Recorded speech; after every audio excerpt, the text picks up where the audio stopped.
Got some last games before the All-Star break. We got the Spurs going to Boston to take on the Celtics and the Bucks going to Minnesota to take on the Wolves. Welcome, everybody. We're going to break down a couple games, give you some player props, hopefully, and get some cashes in before the end of the break. It's been really good in the NBA for myself and for clients. Our hidden gem plays are on an 8-1 run, and we're on a 17-5 run. But let's break down these two games here. I'm looking at the WagerTalk live odds page. Boston at home minus 8.5. I see a couple nines out there, but mostly 8.5s with over under at 233.5 against Boston. So obviously you have this Boston team, and you have to wonder what the mindset is going into this game. They've looked really good. They finished before the All-Star break pretty strong, and they had some opportunities to throw some games away, and they really didn't. They're coming off of a couple of really nice dominating wins, and both those wins were against the Eastern Conference. So you look at Boston, and we correctly predicted that they were going to come out flat against Dallas, and sure enough, they lost because they were looking ahead to these two games against Eastern Conference teams, New York and Miami. And what happens is easy wins for them against New York and Miami. You got almost 30-point wins in both of them. So those were on the road. Now they're back at home. Drew Holiday is out with an injury, and I'm guessing Jaylen Brown is going to be ruled out. He's questionable. I'm not sure why they would play him in this last game before. So I'm expecting the Celtics to be a little bit shorthanded, but that certainly did not affect them at all against the Miami Heat. So now we look at the Spurs. Obviously, they're planning for the future. With De'Aaron Fox here, I pulled some numbers. With De'Aaron Fox, the Spurs are actually 10th in offensive rating and 21st on defense. So they still are struggling on defense. And this is the last game of a 6-game road trip for San Antonio. So they certainly will be looking to get out of this one. So they lost on this road trip to Memphis, to Charlotte, to Orlando. They did get a 1-point win against Atlanta, who seems to be throwing in the towel, and a 10-point win against Washington, who has been throwing in the towel for years. Like that their name should be the Washington throwing in the towels. So I don't know how much we can read into those. Here's what I will say. I like San Antonio here in the spot to get the points. I don't think they win, but I like them to get to cover this spread here.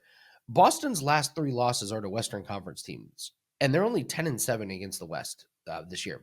So you see this Boston team, when it comes down to some of their rivals in the East, the guys in their conference and their division, it seems like they're just having a lot more success, and they're taking some of these opportunities when they play the West to rest some guys, maybe not put in the full effort. So I can't overlook what they did against Dallas, where they let this Dallas team who's shorthanded come in and hang 127 points on them. Before that, they beat New Orleans, but only by 2 points.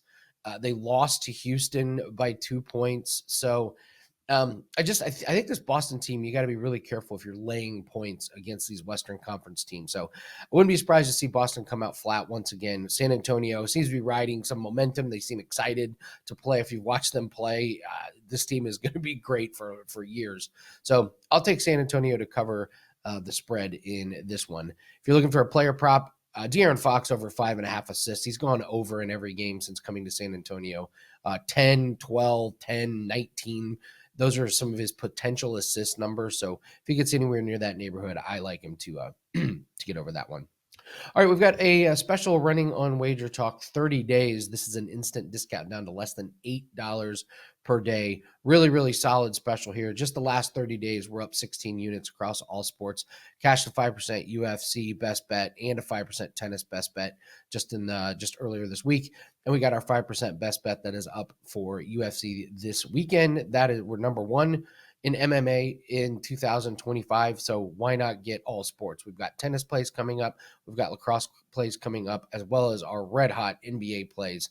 Like I said, 8-1 on NBA plays and a 17-5. We're going to have a little bit of an all-star break, but once NHL pops up again, we'll be having those. We also have darts coming in. So with this 30 days, you're going to get 3 or 4 weeks worth of darts plays as well. We're up 28 units in darts the last couple months, and a nice little 3-2 week last week in night 1 of the Premier League. So just wrap it all up into one bow. 30 days, less than $8 a day. We're the number 1 handicapper the last 2 years. Nobody has brought in more units. These are all plays that we bet with our own money. These are all plays that we've built our bankrolls with over the years. So no reason to not get a 30-day pass when they run these kind of discounts. Less than $8 a day is a smoking deal. So we're going to be betting a lot of sports that a lot of other handicappers are not. So you're going to have a lot more volume across a lot of these sports over the next 30 days.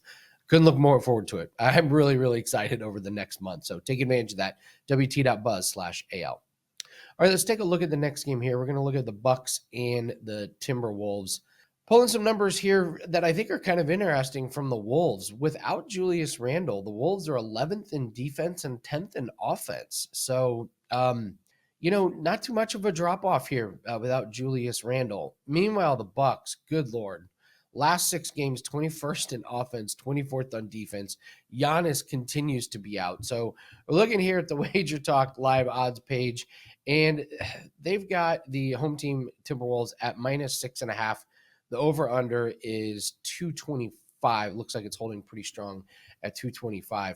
I think this Bucks team is cratering before the All-Star break. Their wins are to Philly, who I could not be lower on Philly, and then to Charlotte. Other than that, they're losing by double digits to Golden State. They lose by 5 to Atlanta, who is not interested in winning games. They get beat bad by Oklahoma City. They get beat bad by Memphis. They get blown off the court to San Antonio, and then they lose double digits to Portland. This is a really, really bad team. So I don't need to overthink player props in this one. I will take the Timberwolves in an ass-kicking to dominate Milwaukee. This is a Milwaukee team that, without Giannis, they've just really, really struggled. Even Damian Lillard is putting up 43 points and 38 points and 29 points. But there's only so much he can do. The supporting cast is really struggling to pick it up. So I'm not going to even mess with player props. There was a few I liked. Maybe Rudy Gobert over 11.5 points just because he's gone over in 6 out of the last 7 games, but it's a little bit too juicy for my blood. So I'm just going to stick with Minnesota to win big in this one. And that's all I'll need to profit off of that one. So quick little recap. We're going to take the Spurs to cover the spread against Boston at 8.5. We'll take a look at De'Aaron Fox over 5.5 assists. And we're going to take a look at the Timberwolves to win big. If you guys haven't subscribed to the YouTube channel, subscribe. You can get notified when we release all of these NBA videos. There's NHL videos. It's a huge college basketball slate. Myself, I've got golf preview videos up. We'll have darts preview videos up. So take advantage of that. Subscribe to the channel. Hit the like button and leave me a comment in the comment section. Tell me what you like tonight. Doesn't even have to be in these 2 games. I'm just loving to see what you guys are betting out there. That's going to do it for us. Good luck on your plays, and we'll see everyone later.